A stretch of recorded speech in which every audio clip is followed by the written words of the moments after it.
خويا المقاول، اختي المقاوله، السلام عليكم. اليوم غنتكلموا لكم على نوع مقاولاتي جديد سميتو المقاول الذاتي او لوطو انتربرونور. هاد الصيغه صراحه الناس اللي بغاو يشتغلوا بوحدهم وما كيكونش عندهم رقم معاملات كبير. ودابا ندوزو للتفاصيل.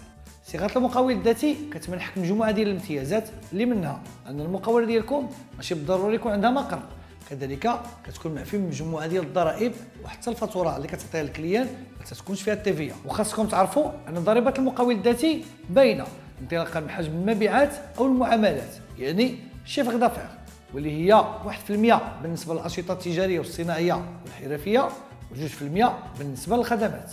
هادشي بالنسبه للمقاولين اللي ما عندهمش مقر، ولكن في حاله مزاوله النشاط في مقر مهني، المقاول الذاتي في هذه الحاله كيولي مطالب باداء الضريبه المهنيه كيف ما كيولي مطالب اي ضريبه عندها علاقه بالنشاط ديالو.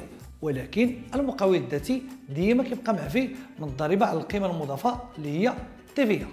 وباش المقاول الذاتي يبقى معفي من الضريبه على القيمه المضافه، خاص رقم المعاملات ديالو ما يفوتش 500 ألف درهم في السنه، اي 50 مليون ديال السنتيم.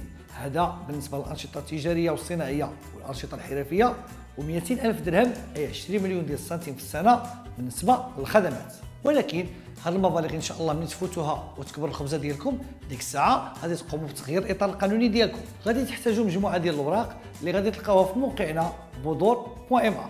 خويا المقاول، اختي المقاوله، نتمنى تكونوا استفدتوا في هذه الحلقه. نتلاقاو في الحلقه الجايه ان شاء الله مع نوع مقاولاتي اخر اللي هو التعاونيه او لا كوبيراتيف. وما تنساوش اي سؤال في بالكم كيدور غادي تلقاو جوابه في موقع بودور. في امان الله.